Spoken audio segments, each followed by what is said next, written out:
Hey, what's going on, guys? Welcome back to the Black Rifle Coffee Podcast.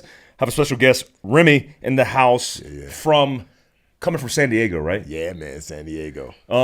Your book drops this week, man. I'm stoked for you because your first book was amazing. Thank you. That's nonfiction, the story of your life, and you have a really epic story. We'll get into that. Yeah. But this book, Chameleon, is the fictitious version of some of the things that you went through and the experiences you had, which makes it really cool. Tell me about how, where did this book get started for you? You know, it actually got started. I was on a deployment in 2010, and I was doing a lot of human work, running sources, building intelligence packages. Iraq, so that we could do DA. So a lot of it was all. So I got the chance to live the best of both worlds on the intelligence side, doing stuff with the DIA, and which is another offshoot of the CIA, and so on and so forth.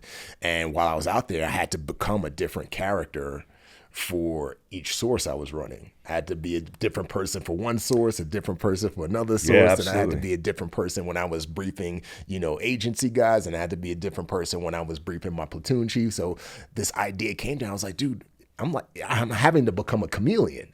Oh. And that's when the title first popped in my head, Chameleon, because, like we were talking about offline a few minutes ago, there's James Bond, there's Ethan Hunt from Mission Impossible, there's Jason Bourne, there's all these characters, and they're white guys, and they do awesome stuff, and they're great, but I've never saw a black protagonist quite like this. And I believe that one of the reasons that I didn't was because there hasn't really been a lot of people that come from the same eclectic background that I come from, going from Nigeria, doing stuff in the Bronx, selling drugs in the Bronx, doing all that crazy stuff, and then making my way into special operations and falling into the intelligence side. And because that probably never really existed, that's why there was never a vision for that type of character.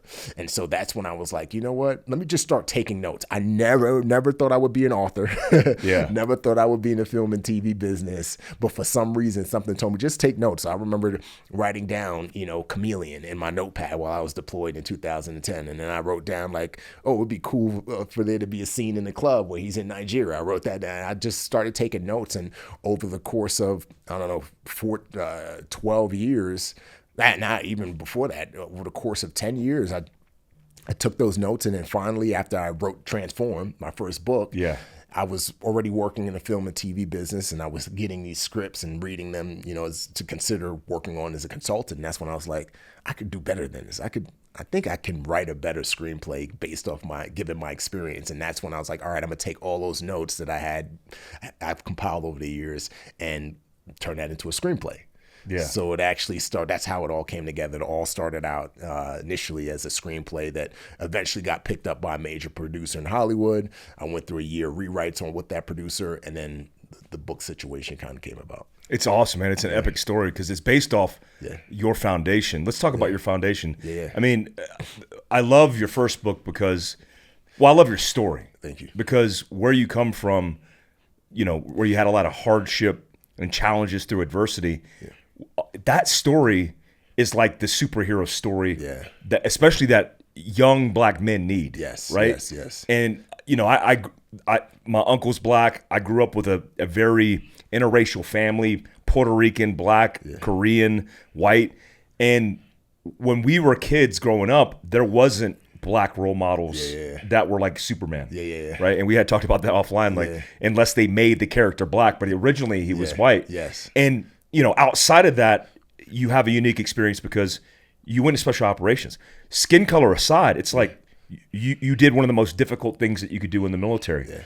Hey, this summer you can help Black Rifle Coffee and the Boot campaign raise $1 million for veterans. All you need to do is grab a can of ready-to-drink coffee from your local grocery or convenience store from May 31st to August 31st. Every can of ready-to-drink coffee you buy will contribute to making this massive donation possible. Thanks, guys.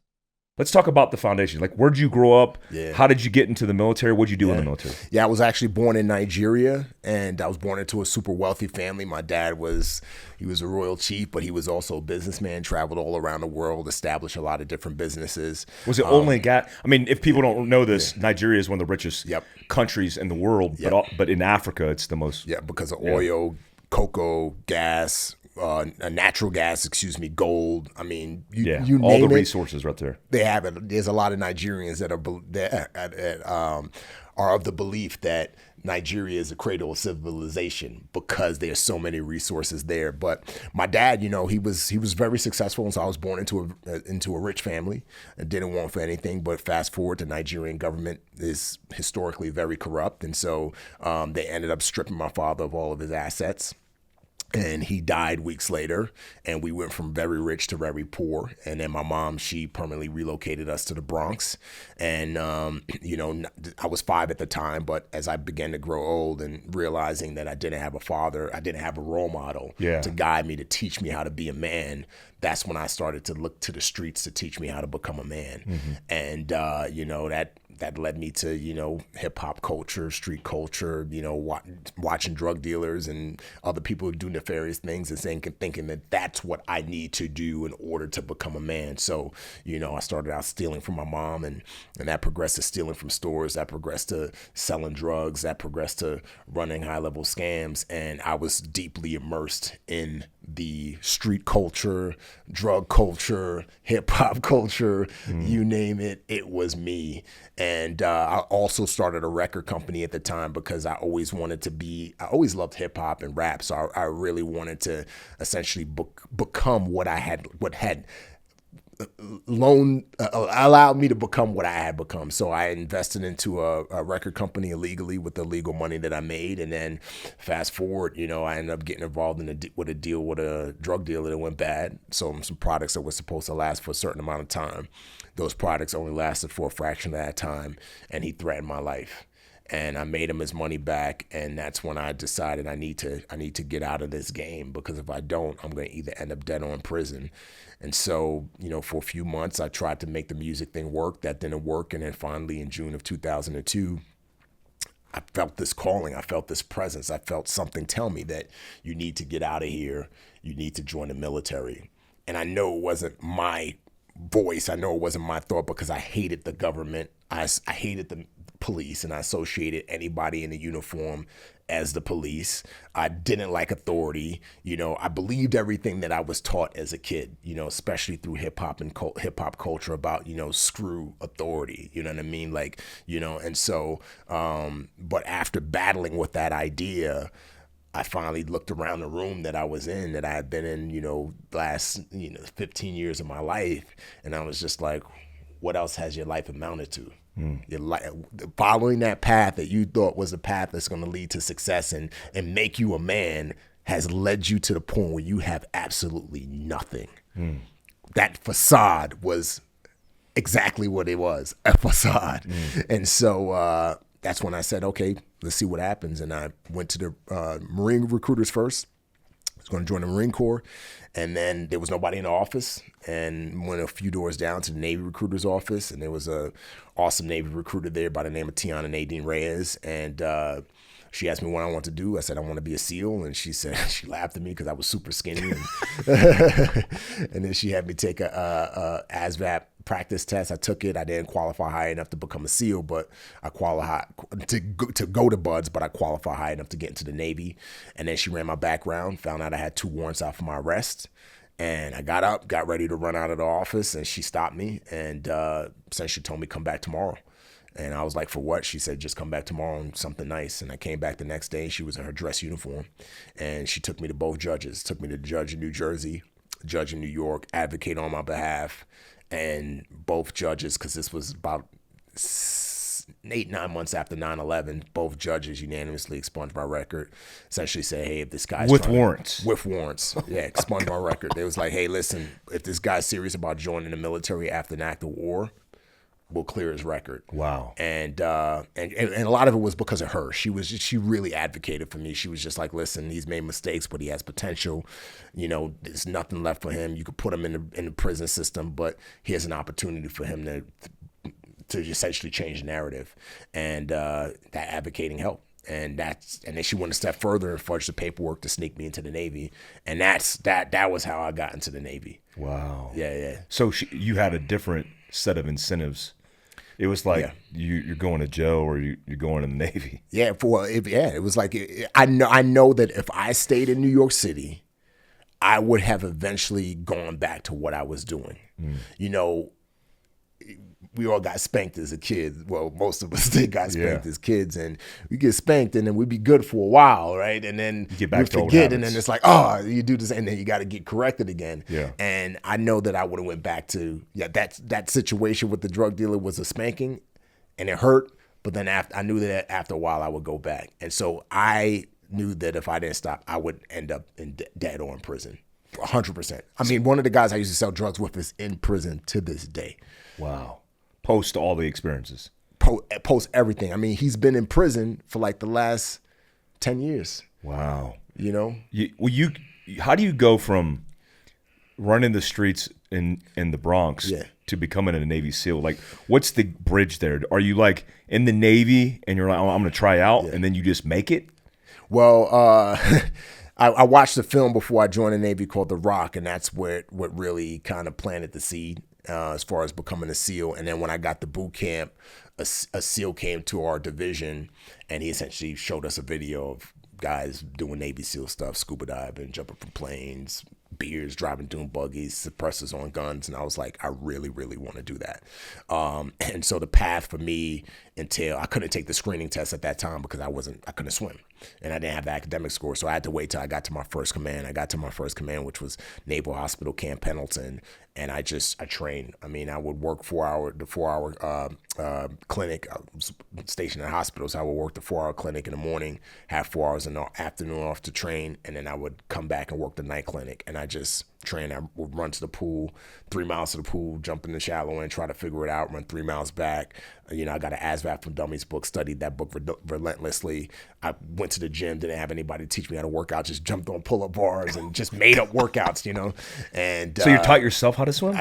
Well, I taught myself how to swim to a point. It got to the point where I got stuck, and so I humbled myself and I just asked the lifeguard at one day. I was like, hey, listen, like I'm really, really struggling. Can you help me? And he's like, I can't come down and teach you how to swim, but I could talk you through what to do from the lifeguard tower. Oh. And so that's what he did for me. So he's giving free lessons from the tower. Yeah, man, from the tower. I mean, he would critique my stroke every lap I would do, and then I would take those pointers and then apply them on the next lap. And then you know, I would say about a month and a half in, this lieutenant colonel, I'll never forget his name, Lieutenant Colonel Murray. He was a recon Marine. He would see me running uphill. He would drive by me as I was running uphill from the hospital to the pool.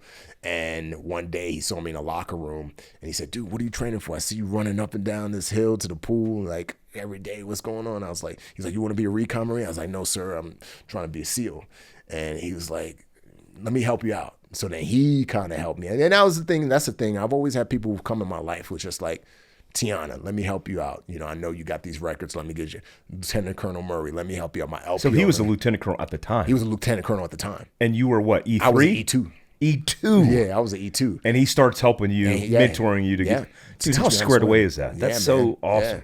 Yeah. And that's what really got me over the hump and got me to pass the 500-yard swim to get into. So I passed the screening test, which consisted of a swim, a run, push-ups, pull-ups, and then I passed the ASVAB test. Well, not passed, but I scored high enough to get in the buds, and that's kind of how it all came. So you had a lot of obstacles. A lot of obstacles, and I tell people all the time, when you have a dream, you know, you can make one or two decisions. You can either do the extra hard work in order to overcome that dream, or and overcome the obstacles overcome the obstacles that's going to lead to you achieving that dream, or you could throw your hands up and say, I'm a victim, I can't do it, and, you know, I can never make it, blah blah blah, and then walk away. And I didn't let those obstacles get in my way, and to this day, you know, I always fall back on that. Every time I find myself in a challenging spot, whether it's in publishing a book or making a film or whatever, I always think back on that foundation where I did the extra hard work. I found a way where there wasn't any way, and I got the job done. So, yeah, it's something I try to tell people all the time. There's no excuses. You know what I mean? I think we live in a culture and time now where everybody has it, but this, but that, but this. No. Yeah. No, there's no excuses. Yeah, and it's all on you too. Everybody wants somebody else to do something for them. Exactly. So you get to buds. How was your buds experience? Was it hard? Yeah, it was a kick in the nuts. Yeah, it was a kick in the nuts. The water, man, for me was the worst part. The cold water. Yeah. And the cold water is what really hammered me big time. There's not a lot of cold water in Nigeria. Yeah, not at all. And I didn't get any cold water in New York. So, that and then the distance swims. Like, I didn't even realize that I had to know how to swim 2 miles in the ocean against current with fins, wetsuit, wet belt, all that stuff. So I struggled big time to the point where after I made it through Hell Week, I got performance role 2 classes to learn how to swim properly in the ocean, and then graduated to dive phase after I passed my first swim in first phase, and then failed my first 2 swims in dive phase, which is second phase, because the swim times dropped from 85 minutes to 80 minutes. And then on top of failing those 2 swims, I failed the tread, which is a dive test where you got to keep your hands above water and dive tanks, 2080 tanks on your back, belt, all of that, and you got to tread water for 5 minutes. I failed that 4 times. So I ended up going to ARB board, academic review board, got kicked out of BUD/S, went back to Camp Pendleton. This time I was stationed with the infantry, 1st Marine Division, and then I went back to BUD/S and I breezed through. And that's where I met Andy Stumpf. He was my BUD/S instructor. Really? Yeah. He was my dive phase BUD/S instructor. Are you serious? So he did my pool comp, everything, man. Yeah. Really? Yeah. Oh yeah. How was he as an instructor? Got some dirt on it. How was he as an instructor? Well, he was our class proctor as well. So he had that. He had a mentor. He had a balance. There was a balance of the mentorship, but he was hard on us, man. Was he? Oh, no student wanted him for the pool comp. So pool comp is a test where you gotta. And I joke with him when I did this podcast years ago. I was like, Andy, you failed me the first time on that pool comp, but I really passed. He was like, no. See, because the rumor was. The first pool comp, the instructors want everybody to fail the first pool comp. Yeah. They don't want to give anybody a pass. So you got to be like pretty much perfect for the first pool contest. And so the rumor was, the instructors didn't want you to pass, and Andy was the worst instructor to go to because he failed everybody. So here we are. It's so funny. We're all lining up behind you because we get in line. We have our dive tanks on, and I can't remember exactly how it played out. But what I do remember is you had a chance to kind of almost somewhat indirectly pick who your instructor was going to be. Yeah. And so they were guys who were like straying away from Andy's line. Swimming away from Andy's line. And I was like, I just ended up like the guy at the front, like right there at Andy. I was like, all right, whatever, I'm going to go in and do this. And pool comp is where you go in the water with the dive tank. Right? They thrash you, rip your hose off after you exhale your air, mouthpiece out, tie your hose in a knot, mess up your gear, mess up your straps, and then you got to fix your gear right after you fix it. You get some oxygen. They hit you again, and it's constant. And so Andy was brutal, brother. I mean, he was brutal, and I passed. Like I will always tell you. Was he the dude thrashing you? Yeah, he was a guy. What a dick! I know Andy's a dick, man. Yeah, he thrashes you, and then he scores you. Wow! So he determines on whether you pass or fail. But anyway, so you passed the first time. No, he failed me. I in my head, I passed the first time. Just saying that, Andy. In my head, I passed the first time. But Andy says I failed, but it's all good. And you retested with him again? No, I retested with another instructor because from what I remember, you can't test with the same instructor. Yeah, you rotate out. And so I passed the second time. That's awesome, man. And then how many black guys were in your BUD/S class? Oh, man, well, I was the only black guy that graduated my BUD/S class, but I can't remember how many started. Yeah. Because my class. It's rare. Yeah, it's rare. I mean, it's less than 1% of SEALs are African-American. Yeah. And then once we get into the human side of things, that number, dwindles even more so. Yeah. But, I want to say the class I graduated may have started with like 3-4 black dudes out of 270, I want to say, and 29 of us guys graduated. I was the only black guy in my graduating class. Wow. And that's the way it is. I mean, typically it's either no black guys that graduate, or you'll get like maybe one every 4 or 5 classes that'll graduate. Wow, man. Yeah. What did that accomplish feel like for you? It felt good, man, especially coming from where I came from, and having the upbringing that I had, and it really boosted my confidence, and I felt like I was a part of the right team, right? Because when I was in the Bronx, I was always chasing the wrong people, and I felt like I had finally become a part of the right group. You know what I mean? Like guys that truly want to lead you to an honorable place and lead you to do honorable things and challenge you in those areas, especially areas where you might be slipping, you know, as a teammate, as a father, as a husband. Even to this day, there's guys I was on a call about 2 weeks ago with a SEAL I served with, went to Buds with as well. And, you know, he was going through some stuff and I challenged him and, you know, hey, remember this with your kids, and just one with it. He's like, yeah, you're right. And he does the same thing with me. And to this day, there's other SEALs. It's like, yo, dude, what's going on with your marriage? What's going on? How you treating your wife? You know, how's going on? And there's very few people in our little circles that could, one, that we respect enough to be able to do that. Yes. Because people could talk, but if you don't have a rapport and an experience, maybe even common, then it's hard to listen to that. Exactly. So I felt like I finally became a part of something great. Yeah. You know what I mean? And yeah, it was awesome, man. How long was your run? So talk about your SEAL career. Yes, I was I joined the Navy 2002, finished Buds 2007, 2008, was in from that point into 2016. Yeah. 3 deployments. Awesome. Had a good time, you know what I mean? Got to do, you know, as we were talking about off camera, got to kind of live the best of both worlds on the humid side of things, you know, going through the different schools, ASO, I'm not sure what they call it. It's ASO, yeah. I know they changed the name recently. They changed the name. Oh, did they? Yeah, they changed the name. Yeah. So it was like, you know, doing the ASO and TSO and, you know, and other stuff I can't mention, but, you know, being able to live in that world and learn from that world, and then also take what I learned growing up in the streets of the Bronx, right? Because a lot of what I did as a source handler and running sources and all that, you know, a lot of what I did in the Bronx applies to that. How to read people. Street smarts. Whether to know whether somebody's lying to you, or whether somebody's telling the truth, or whether somebody may want to tell the truth, but they're scared of some type of retribution. So you know, being able to take all of the stuff that I learned, now add theory to it in these courses I went through, and then now be able to apply all of that overseas. Oh man, it was awesome. I'll never forget Cinco de Mayo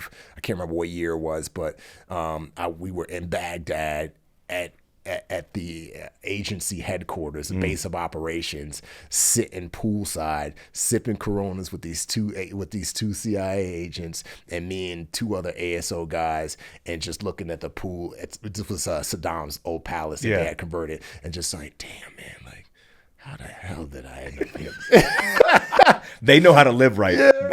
CIA treats their people good. I was just thinking, like, Remi, you were running from the feds because there were people who were doing what I was doing. They were getting caught and going to federal prison. Now here you are, kind of working with the feds. Mingling with CIA agents in Saddam's palace. In Saddam's palace. I'll never forget that. So, you know, it was an awesome run, and you know, a lot of. You know, that's where, you know, my writing evolved as a writer, because I had to do a lot of writing as a human guy, and that was one of the reasons why I didn't mind signing up for. A lot of SEALs didn't want to go to the human school, ASO and all that stuff, because they like, screw the writing, but I didn't mind because I love writing. So, you know, doing all of that stuff really, it helped me as a husband, helped me as a father, helped me as a man all around, gave me some awesome experiences, allowed me to serve the nation in a way that I never thought I would be to serve the nation, and then now take a lot of those things that I've learned and apply it to what I do today. Looking for a quick and easy way to grab your favorite Black Rifle coffee roast? Well, you could find America's Coffee on the shelves of your local Walmart. Stock up on your favorite roast, as well as several Walmart exclusives you can't find anywhere else. No need to worry about waiting for shipping or having to drive all the way across town to find your favorite Black Rifle coffee roast. Whether you're filling up for an early morning hunt or just need a pick-me-up during a busy day, stop by Walmart and grab a bag of Black Rifle coffee today. That's awesome. As a filmmaker, storyteller, and even a husband, as a father. We got out the same year, and I transitioned and started Fieldcraft, my company. Yeah. You transitioned and you started getting involved in the movie scene. As long as I've known you, even before that, I've always seen you doing things like advising and now acting. Yeah. What are you doing right now with movies? What have you done, and what are you doing? Yeah, now? I'm a writer-director now. So when I got out in January, when I got out in May, I got out in January, but then I was in grad school actually get my master's in business, and then the opportunity came to jump on Transformers in May of 2016, and then you were an actor in Transformers. Actor/consultant, and advisor. I don't know the term TA. I hear different terms for it, and then that kind of opened up my mind to this concept of being able to tell stories via a media platform. And so after working on Transformers, that's when I started, I wrote my book, Transformed after that. And then that's when I really started getting more jobs as a consultant. I did 2 commercials with Peter Berg, and then I worked on 6 Underground with Michael Bay. And then for 6 Underground, I was just a consultant. I didn't really do any acting in that. And that's where I was like, dude, I really want to pursue the writing, producing side more so. So I taught myself screenwriting after I wrote the Transform book, and then wrote a couple scripts, finally got a script that got me a job, which got me into the WGA, which is the Writers Guild of America. I got hired to adapt the book into a limited series for a production company. And then from there, after teaching myself writing, I was like, okay, I finished a script, which the Chameleon script, and it's kind of how to get to the Chameleon piece.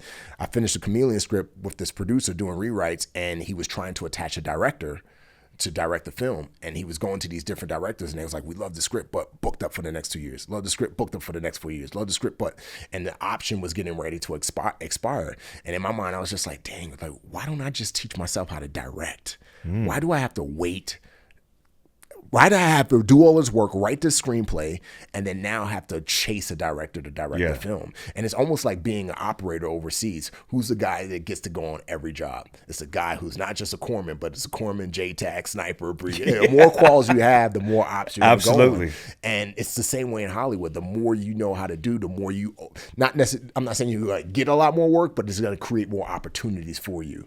And so that's when I was like, okay, I taught myself screenwriting. I've excelled in that, got into the WGA, which is really hard to get into, and now I'm going to start teaching myself how to direct. So I directed a short film called The Unexpected, which is it's on YouTube now. It's based on true events around an organ harvesting ring, international organ harvesting ring. Wow. I showed how, kind of tell the story backwards, showing where this heart came from. The story starts out in TJ, and then it kind of goes backwards to show where this heart came from, that this American couple just received for their son. And so it traces it back, and then that short film got a lot of buzz. It got picked up by G-Base, which is Gerard Butler and Alan Siegel's production company. They watched the short, and then I wrote a script, which was a sequel to the short, and they were just like, dude, this could be an awesome freaking thriller series. So that got picked up, and then we attached some other producers, and so now I'm gearing up to direct that film, which is going to be the third project I direct, because I just directed. So it's going to be a big Hollywood movie. $35 million. And you're going to direct it. I'm directing it. Yeah. I actually just texted with the producers on the way and the financiers on the way here. So G-Base is the one who's funding it. G-Base is producing it. Mike Grabowie and his production company are financing. Mike Grabowie produced Hotel Mumbai, and he's produced a bunch of stuff with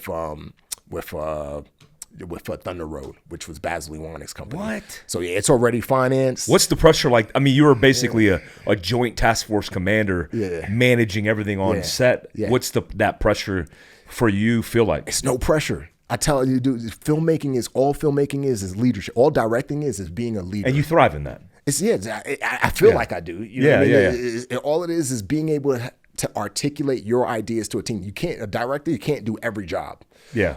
It's akin to the military. You have all these different departments. You got your costumes department, your production design, just like you got your dive blocker, you have your air ops, and your job is to be able to communicate to your team, to your sled dogs, what it is that you're trying to get. What is the vision? The first way that starts is with the screenplay. That's why for me, it's hard for me. I can't ever envision, I might be talking myself out of some jobs here, but I can't ever envision directing a script that I didn't write, because directing always starts with the screenplay. You direct the movie first on the page. Yeah, that's like the con op. It starts with the con op. That's the blueprint. It's the meat. Yeah, it's the blueprint. Yeah. It's everything. And then from there, it's now handing that script, writing that script in a way where other people will be able to understand it and then do what needs to be done, but then also now the next step is being able to articulate the heart behind the script to this different team. You got to keep the message alive. Keep the message alive. And then from there, making a movie, being a good leader. It's all like directing. All directing is being a good leader.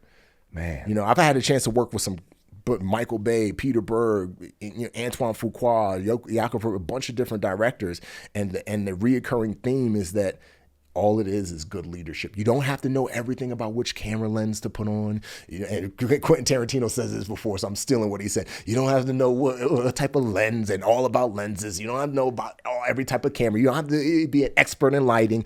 All you have to do is be able to communicate your vision to other people who are experts, and they will help tell a story that you're trying to tell. And that's what I love about directing, man. Yeah, that's the mill side is you're communicating intent. Yes. And it's like if the commander can communicate his intent, the boys will get it done. Exactly.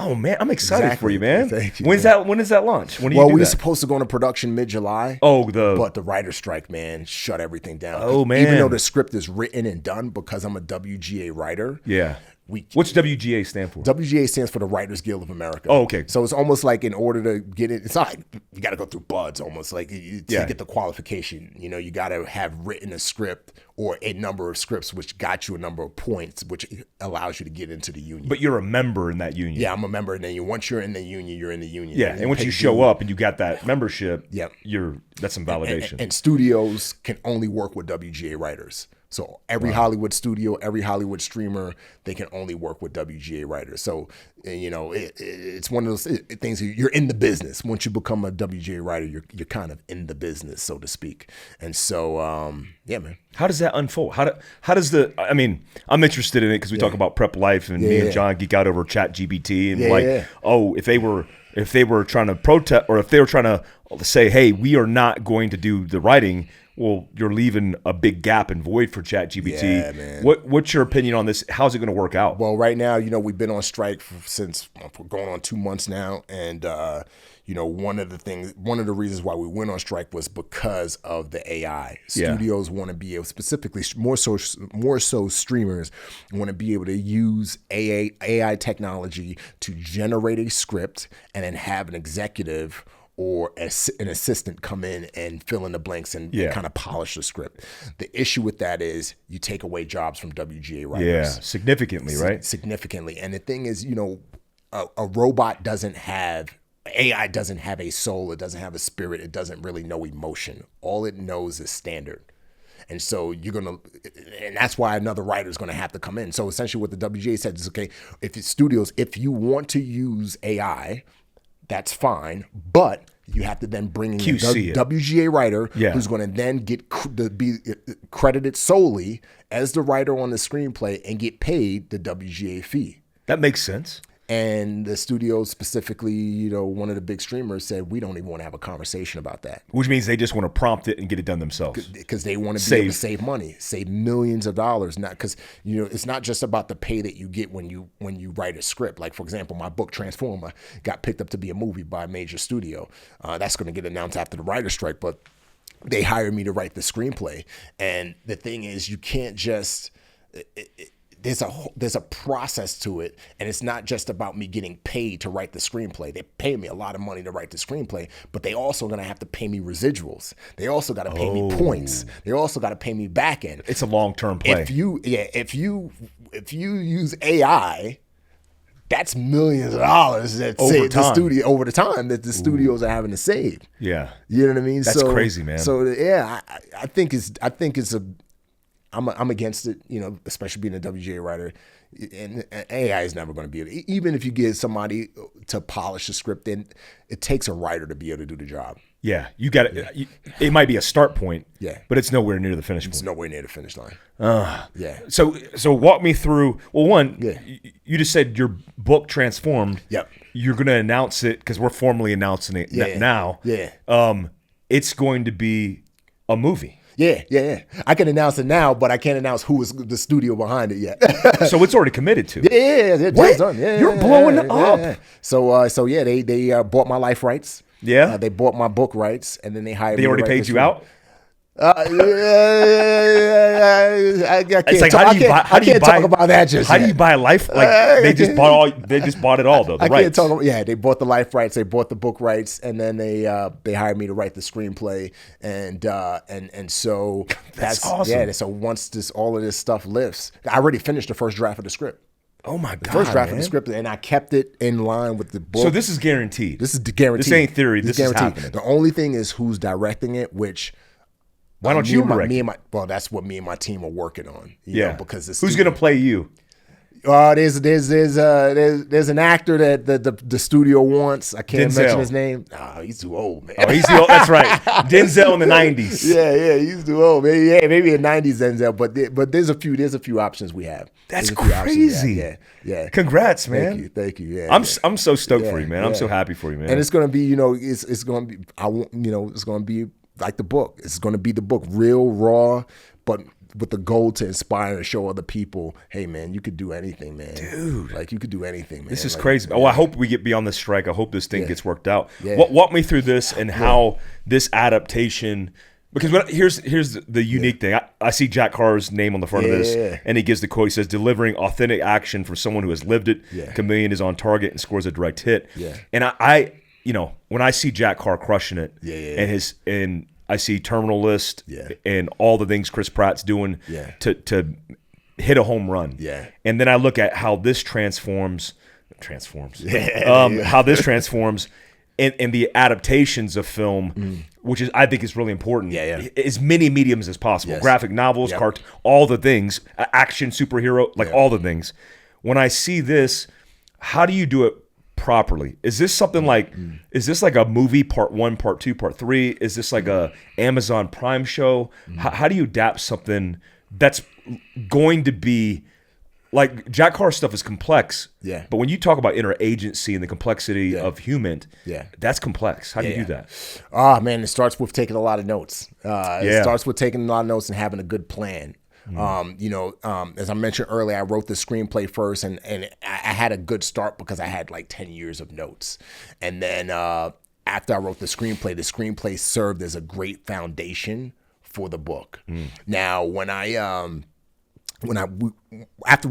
got the deal with William Murrow, my agent was like, hey, how about we just take the screenplay and stretch that out into book 1? And my policy was kind of like what you mentioned. Like I wanted to create a world that had more legs and different timelines, essentially, kind of like what George Lucas did with Star Wars, where he started with part 4, which was part 1, but it was the first film was part 4 of the 6 film trilogy. So you're thinking about this now? Yes. Okay. So book 1 is actually a prequel to the screenplay. So in book 1, I go back to the beginning, which there's flashback chapters, which takes us back to Nigeria, how he was raised, his dad being in the Nigerian mafia, how he was influenced. I won't give away too much, but it's really, really, it's a heartwarming, story. Cool. Like it's like The Sopranos. Just think Nigeria. I did a lot of research into the Nigerian mafia and how they operated and all that. And so that was Kali's beginnings. But then, the main chapters follows him, trying to take down this guy named Lucas Van Groot, who's essentially created this international hostage Inc., where he's essentially taking wealthy people hostage and people who own specific companies in order to influence the stock market. And so the story jumps back and forth from there, but the majority of the book takes place in the present time opposed to the past. But I say all that to say, at the end of book 1, that's where we introduce some of the main characters for book 2, specifically the villain, the main antagonist of book 2. So that's kind of how I kind of structured it out. I figured, okay, if this is going to be a 3-book series, and the screenplay is serving as book 2. Now all I got to do is work backwards, and then I got to work forward from the end of the screenplay. So, and then in that I the Black Box program has all these different specializations. And as I mentioned offline, you got chameleons who are able to become whatever character they need to become at the drop of the dime. It's all grounded in reality. They're not shapeshifters, but they're really, really good method actors. Then you have wind agents who could drive any vehicle like the wind. Then you have aberration agents who go under deep cover for decades. They're very seasoned chameleons. And then you have ghost agents who are people who are able to get in and out of places like a ghost, plant themselves in strategic places where they need to be, or get out of places when they need to get out of places. But within that, I also created other programs, which is the Patriot program, which are chameleons and ghosts who only operate in the U.S. But then you have Shadow 4, which are agents who go in after an operation has been done and collects fingerprints and shell casings and sneaks into the country to do all of these things. So the world is vast. So I really use book 1 to expand on the world a little bit more. And then obviously book 2, now that I'm able to stretch out the script, expands even further. And then book 3 kind of brings it all home, so to speak. So this drops now, and then when does book 2 drop? The plan is for book 2 to drop a year from now. However, I'm going to be shifting publishers, as we talked about offline.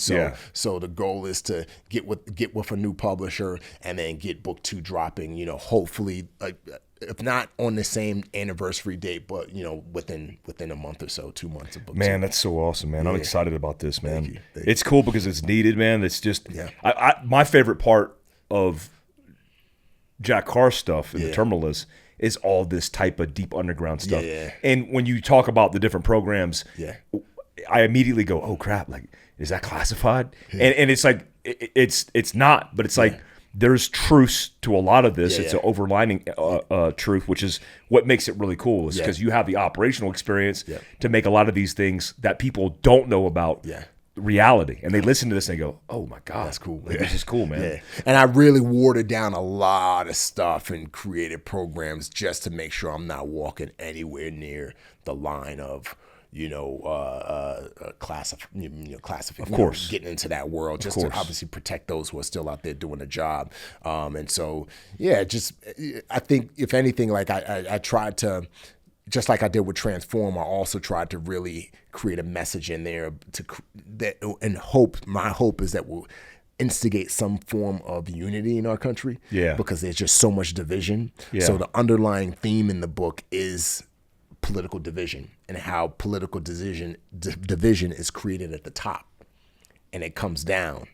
And people at the top need us to be divided, because that's how they keep their pockets filled and they keep in power, and so on and so forth.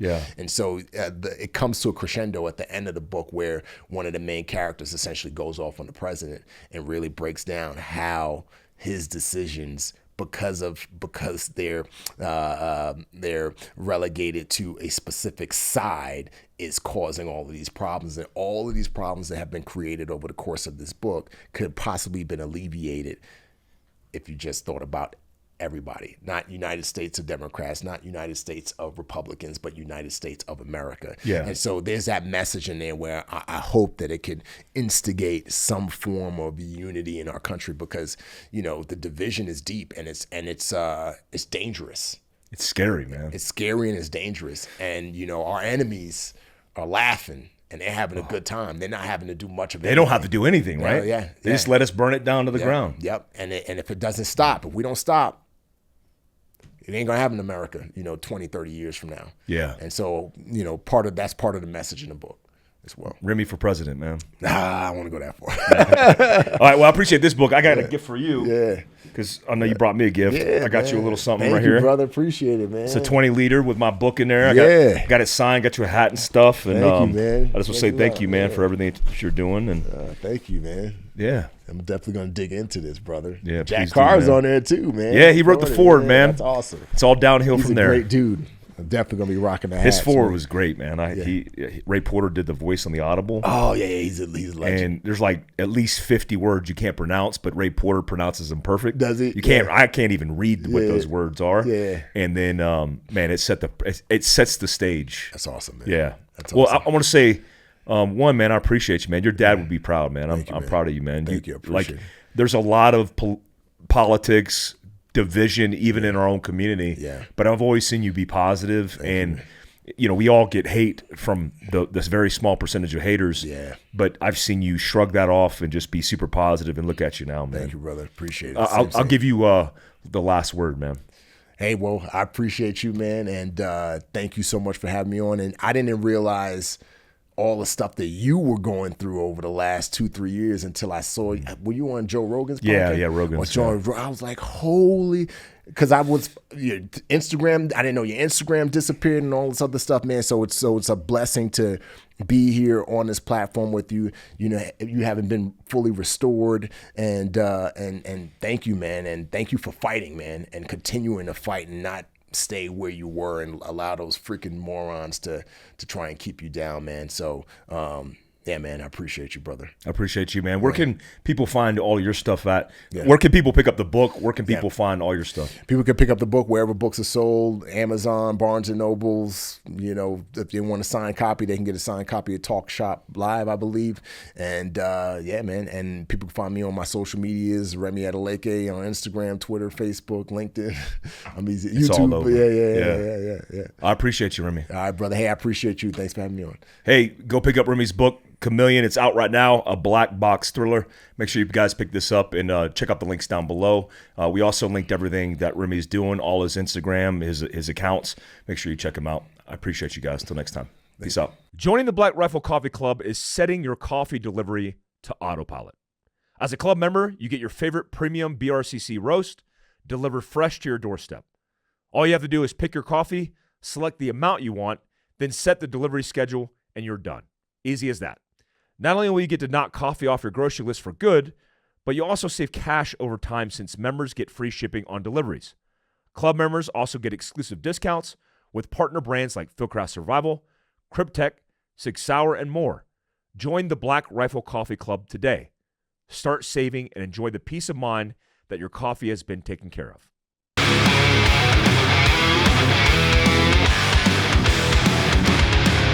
That concludes today's training. Any questions? Woo!